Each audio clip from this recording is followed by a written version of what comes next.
오늘은 요한복음 1장 1절에서 5절까지의 말씀을 가지고 태초에 계신 말씀이라는 제목으로 여러분과 함께 말씀을 나누겠습니다. 우리가 오늘 살펴볼 요한복음은 예수님의 12 제자 중에 이 사도 요한이 예수님은 어떤 분이신지 세상 사람들에게 소개하는 내용이 기록되어 있습니다. 예수님은 어떤 분이시며 또 어떤 일을 하셨는지, 그리고 우리는 그 예수님과 어떤 상관이 있는지 그러한 내용들을 담고 있는데요. 사도 요한이 소개하는 예수님은 어떤 분이신가? 한마디로 말하면 예수님은 하나님의 아들 그리스도시다라는 겁니다. 다 같이 요한복음 20장 31절을 한번 볼까요? 요한복음 20장 31절 다 같이 읽겠습니다. 오직 이것을 기록함은 너희로 예수께서 하나님의 아들 그리스도이심을 믿게 하려 하며 또 너희로 믿고 그 이름을 힘입어 생명을 얻게 하려 함이라. 자, 이것이 바로 사도 요한이 요한복음을 쓴 목적입니다. 예수님이 바로 하나님의 아들이시고 그리스도이시며 또 그를 믿으면 영생을 얻는다는 것을 모든 사람들에게 알게 하려는 것, 이것이 바로 요한복음의 목적인데요. 이것은 요한복음뿐만 아니라 마태, 마가, 누가 이 사복음서가 모두 증거하는 내용입니다. 그러나 요한복음은요, 이 마태, 마가, 누가, 즉 공관복음과는 확연히 다른 특징이 하나 있습니다. 그게 바로 뭐냐면 예수님은 바로 하나님이시다라는 사실을 계속 강조하고 있다는 거예요. 우리가 어렸을 적을 생각해 보면요, 누구와 누가 싸우면 누가 이길까? 이러한 설전을 되게 많이 했던 것 같아요. 예전에 봤던 영화 친구에 보면 그 영화 첫 장면에서 친구 4명이서 바닷가에 큰 튜브를 띄워놓고 네 명이서 그 튜브를 잡고 한참 막 설전을 하는데, 그 설전의 내용이 뭐냐면 수영선수 조호련과 바다거북이가 수영 시합을 하면 누가 이길까? 그거에 대해서 막 서로의 논리를 가지고 누가 이긴다, 누가 이긴다 설전을 하는 장면이 나옵니다.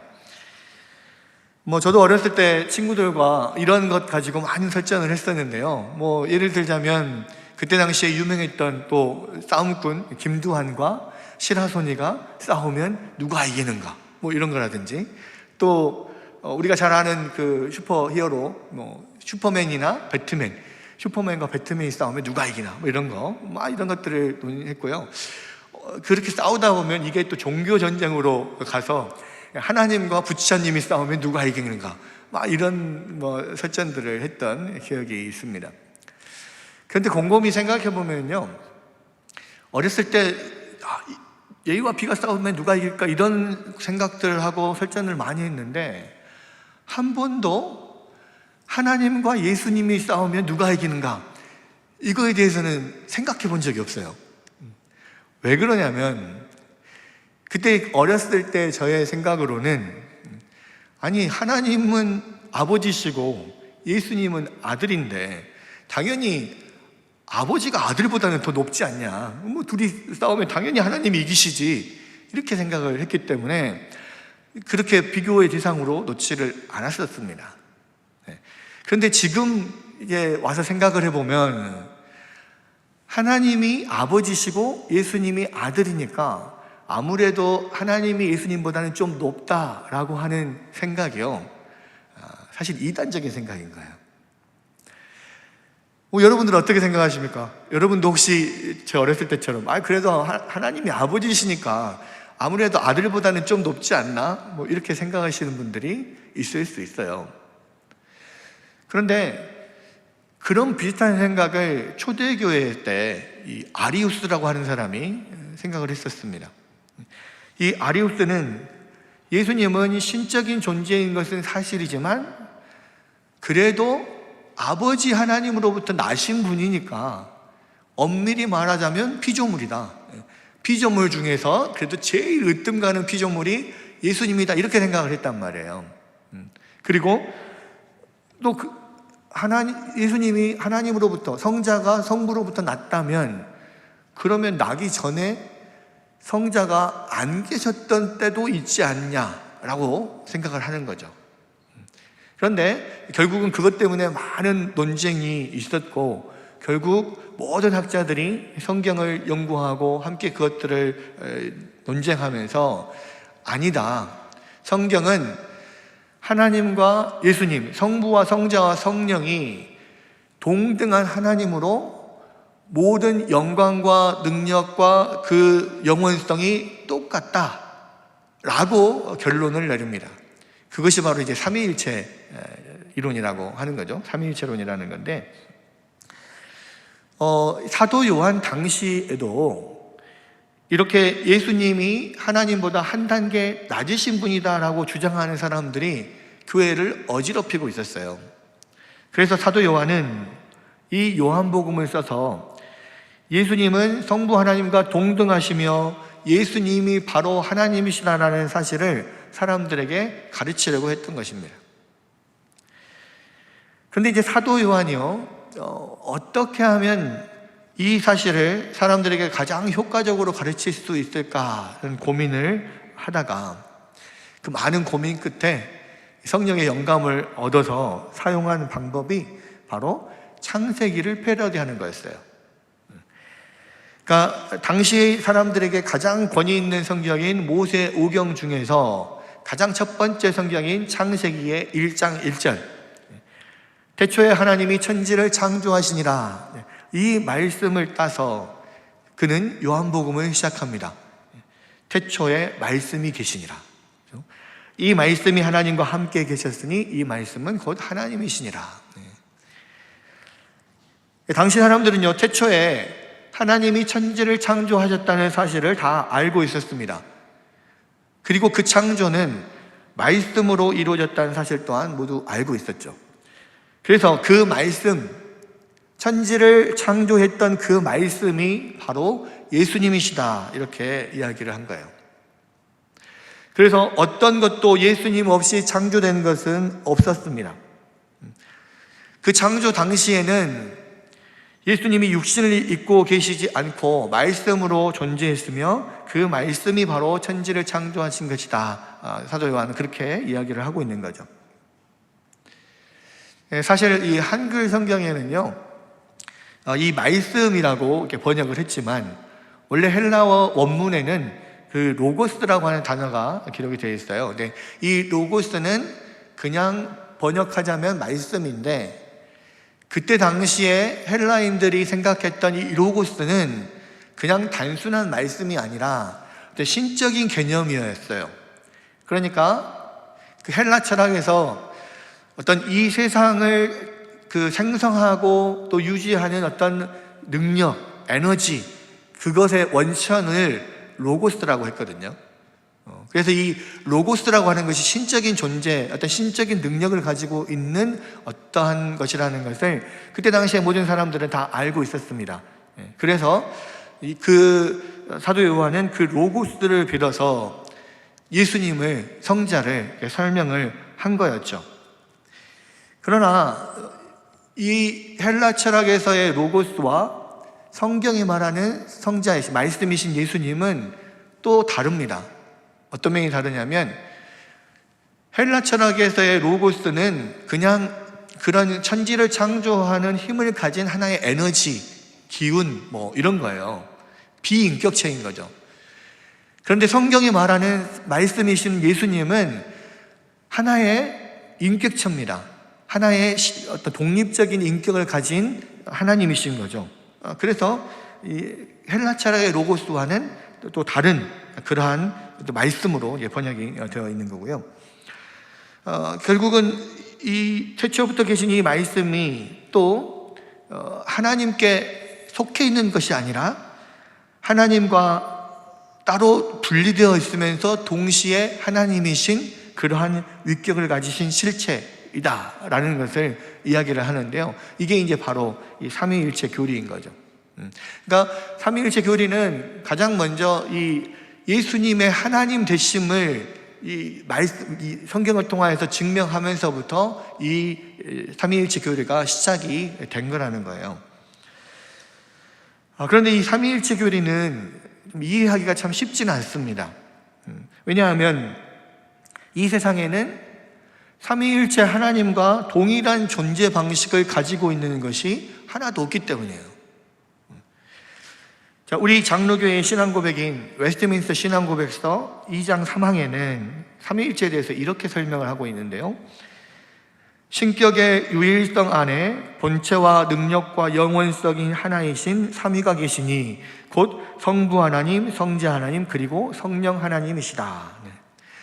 신격의 유일성 안에 본체와 능력과 영원성이 하나이신 삼위 하나님이 계신다. 그래서 삼위일체다 이렇게 이야기를 하는 건데요. 많은 사람들이 삼위일체를 어떻게 하나인데 셋이 되고 셋인데 하나가 될 수 있냐 이렇게 숫자적으로 수학적인 역설로 받아들이는데 이것은 삼위일체에 대한 바른 이해가 아닙니다. 여러분, 왜냐하면 이 삼위 하나님, 즉 성부 하나님, 성자 하나님, 성령 하나님은 서로 따로따로 구별된 인격으로 존재하시기 때문이죠. 그래서 굳이 말하자면 이 삼위일체는 굳이 말하자면 왜 삼위가 일체니까요. 하나이기도 하고 셋이기도 한데 이것을 굳이 말하자면 삼위일체는 하나에 가깝기보다는 셋에 더 가까운 거예요. 물론 뭐 완전 따로 있는 셋이 아니기 때문에 이제 삼위일체인 건데 많은 사람들 제가 이제 세가족들이랑 또 세례를 받을 사람들 세례 교육을 할 때 이 삼위일체 하나님에 대해서 이 설명을 하면서 물어봐요. 이 삼위일체 하나님은 삼위일체라고 하는 것은 하나에 가깝겠냐 셋에 가깝겠냐 이렇게 물어보면 거의 99% 사람들이 하나에 가까울 거라고 생각을 해요. 왜냐하면 성경은 유일하신 참 하나님, 오직 하나님은 한 분뿐이시다 이렇게 이야기를 하고 있으니까 그것이 지금까지 더 많이 강조됐기 때문에 삼위일체 하나님은 하나에 더 가깝다고 생각하는데요. 아니요, 개체적으로는 셋에 더 가깝습니다. 왜냐? 성부, 성자, 성령 분명히 따로따로 분리된 독립적인 위격을 가지고 있기 때문이에요. 삼위일체에 대한 영어 표현이 One nature, three persons입니다. 하나의 본성 그리고 세 사람 이렇게 되어 있거든요. 그러니까 숫자적으로 말하자면 셋에 더 가까운 거예요. 성부는 성자가 아니고 또 성자는 성령이 아니고 성령은 성부가 아닙니다. 다 따로따로란 말이에요. 구별된 삼위입니다. 그럼에도 불구하고 성부도 하나님이고 성자도 하나님이고 성령도 하나님이시라는 거예요. 하나님이라고 하는 그 신격은 그 본질과 영광과 능력과 영원성에서 완전히 동등하다는 겁니다. 그래서 기독교는 하나님이 궁극적으로 한 분이라고 주장을 하는 거죠.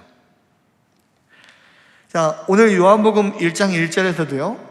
태초에 말씀이 계시니라 이 말씀이 하나님과 함께 계셨으니 이 말씀은 곧 하나님이시니라 라고 하면서 태초에 계신 말씀이 성부 하나님과는 구별된 존재로서 하나님과 함께 계셨고 신적인 속성으로는 성부 하나님과 동등한 하나님이다 이렇게 분명하게 말하고 있는 거예요.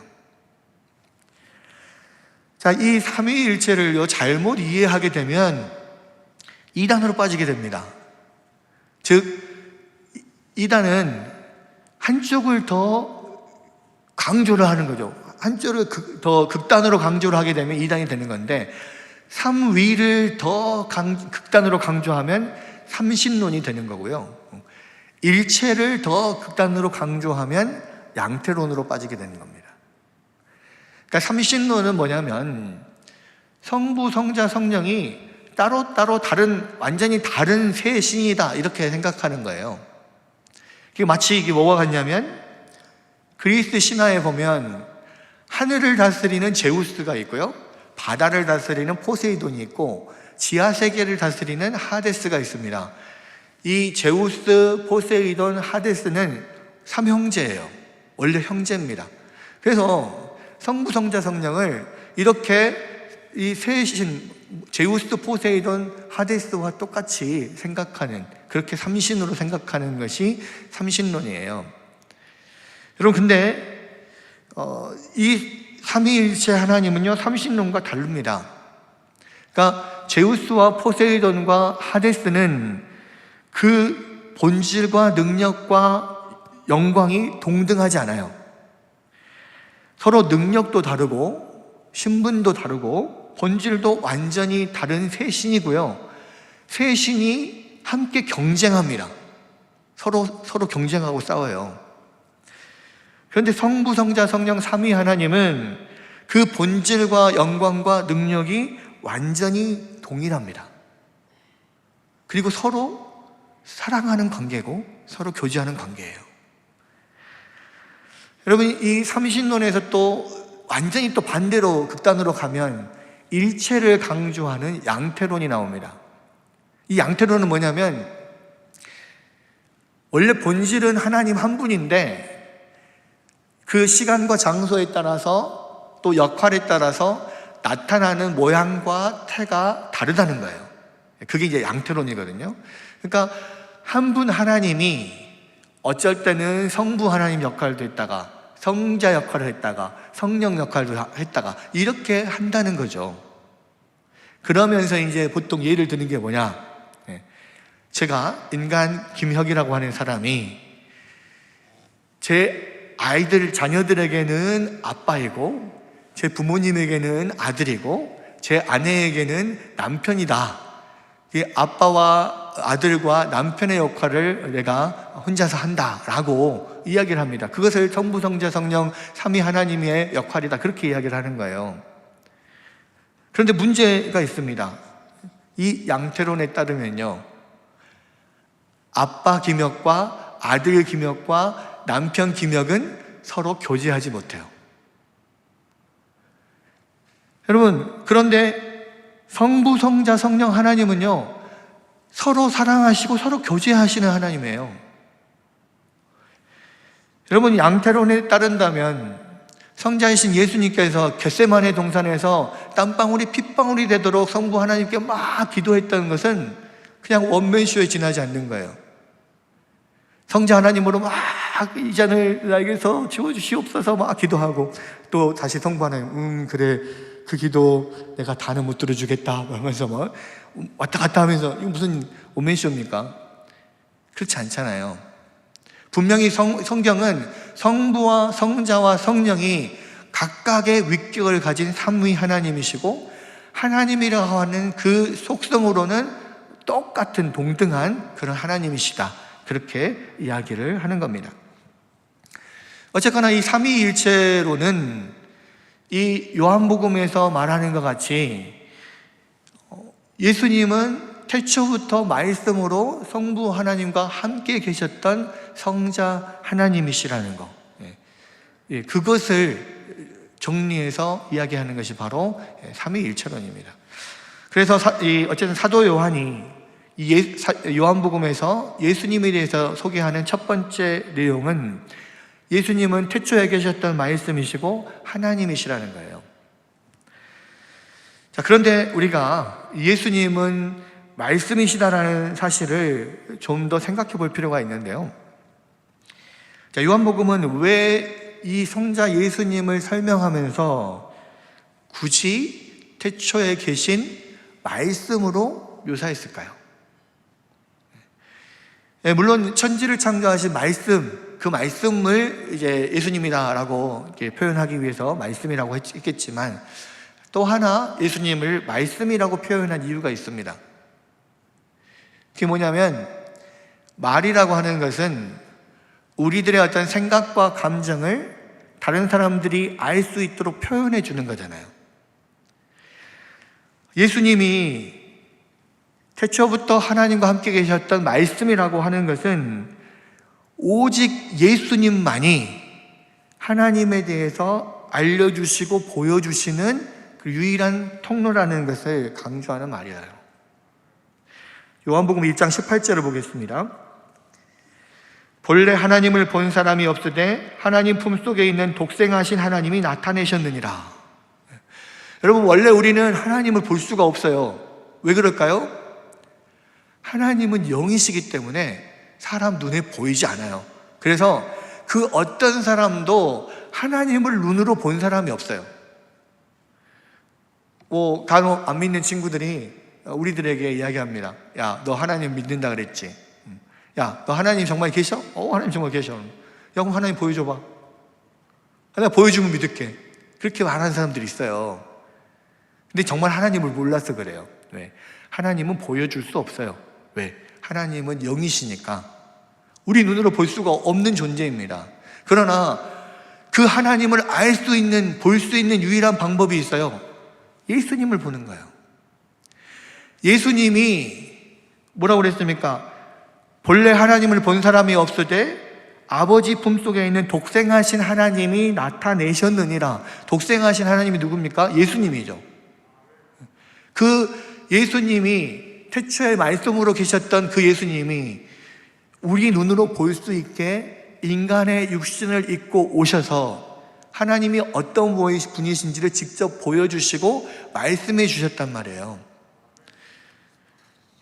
그렇게 하나님을 보여주는 유일한 통로가 예수님이기 때문에 사도 요한은 예수님을 말씀으로 그렇게 표현을 하고 있는 겁니다. 자, 예수님께서도 요한복음 14장 6절에서 이렇게 말씀했죠. 내가 곧 길이요 진리요 생명이니 나로 말미암지 않고는 아버지께로 올 자가 없느니라.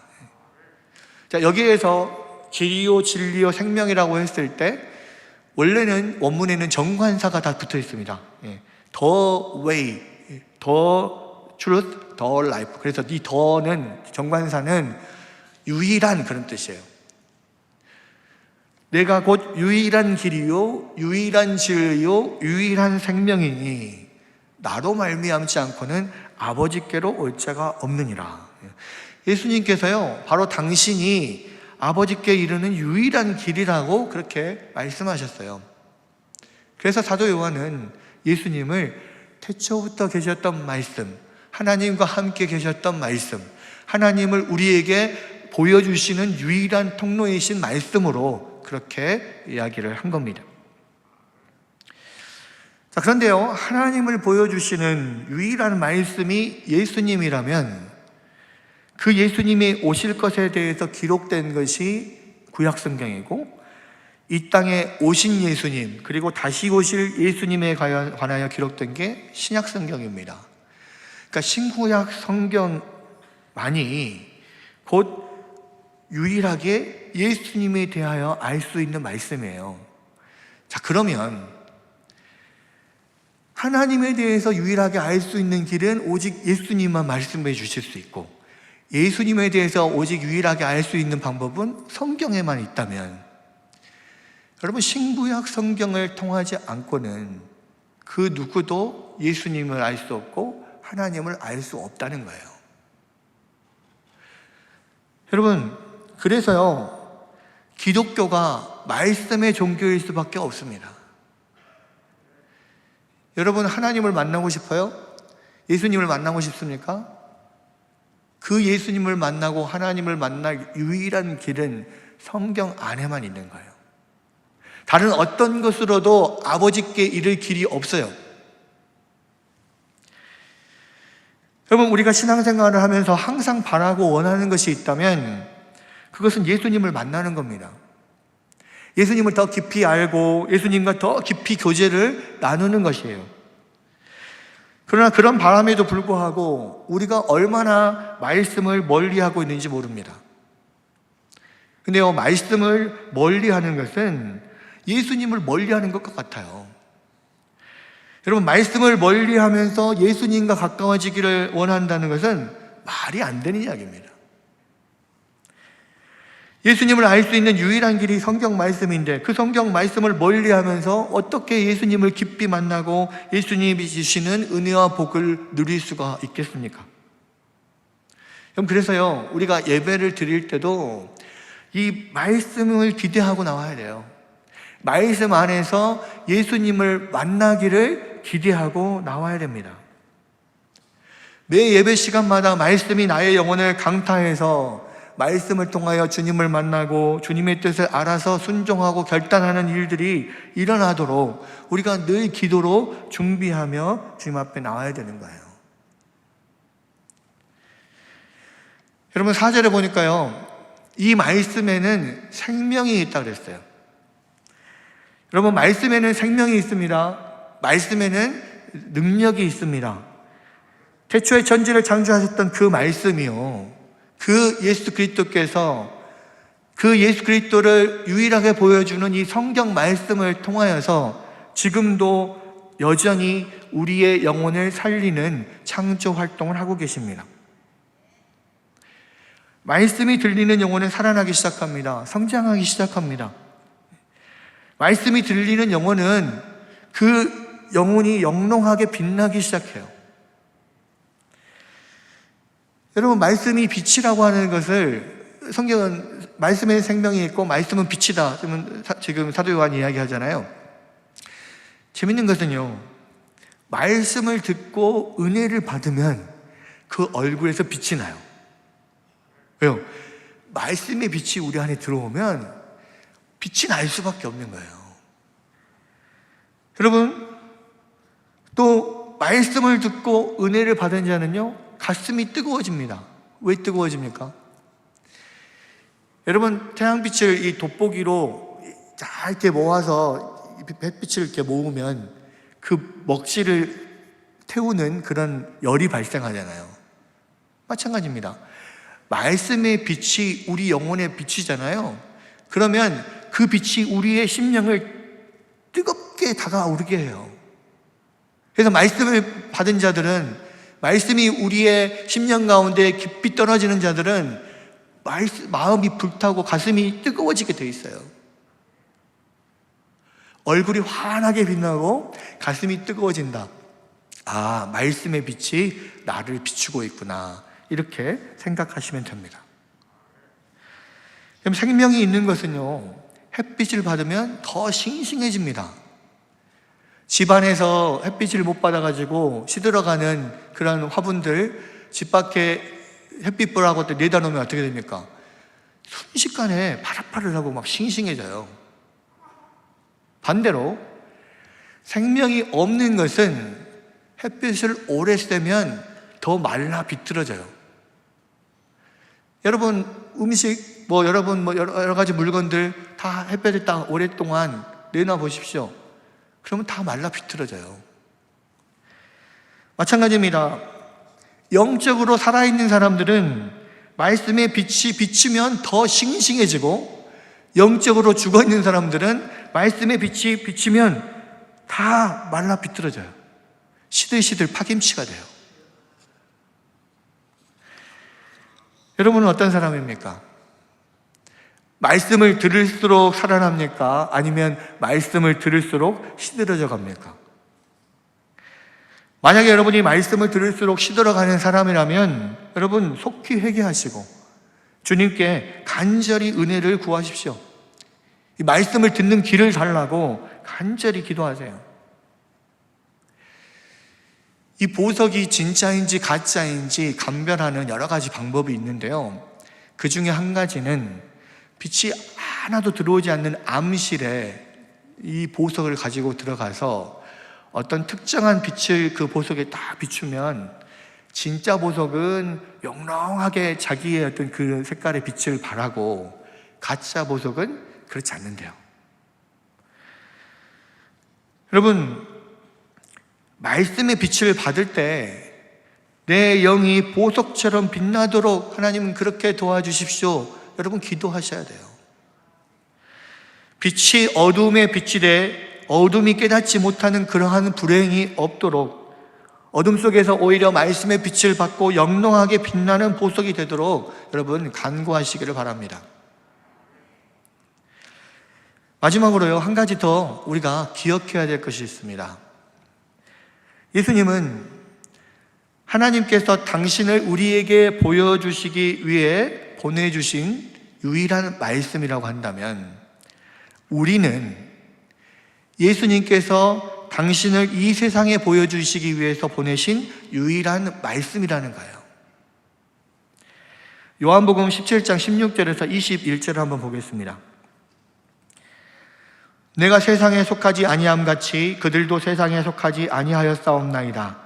그들을 진리로 거룩하게 하옵소서. 아버지의 말씀은 진리니이다. 아버지께서 나를 세상에 보내신 것 같이 나도 그들을 세상에 보내었고, 뭐라고 그랬습니까? 아버지께서 나를 세상에 보내신 것 같이 나도 그들을, 예수님도 우리를 세상에 보내셨다고 하죠.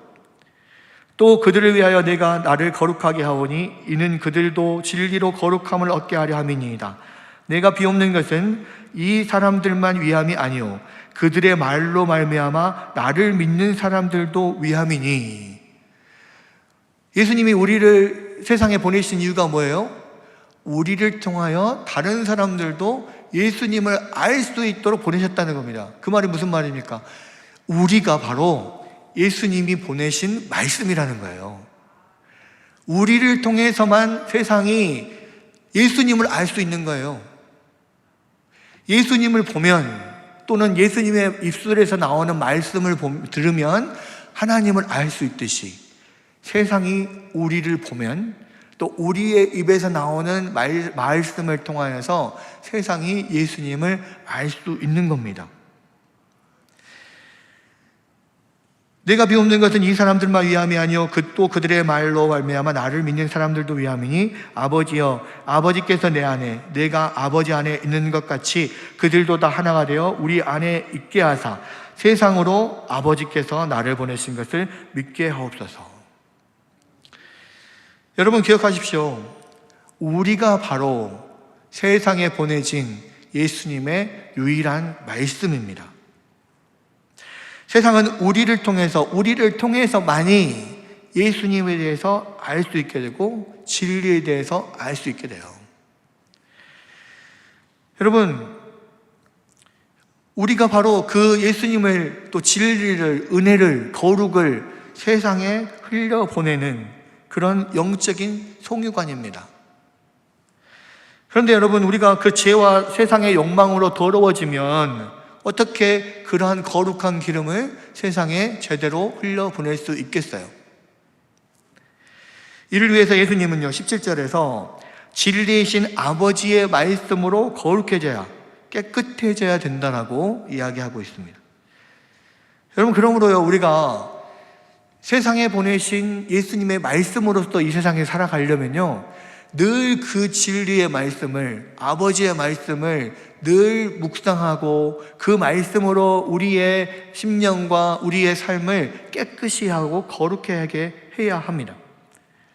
여러분, 그렇게 계속해서 말씀을 통하여서 우리 자신을 돌아보고 거룩해 함으로써 거룩한 영적인 송유관의 역할들을 잘 감당하시기를 바랍니다. 말씀을 정리하겠습니다. 사도 요한은 우리에게 예수님을 소개하면서 세 가지를 말하고 있습니다. 예수님은 하나님이시다. 또 예수님은 말씀이시다. 예수님은 빛이시다. 하나님이신 예수님은요 지금도 우리에게 말씀의 빛을 비추셔서 우리의 영혼의 제2의 창조 작업을 하고 계십니다.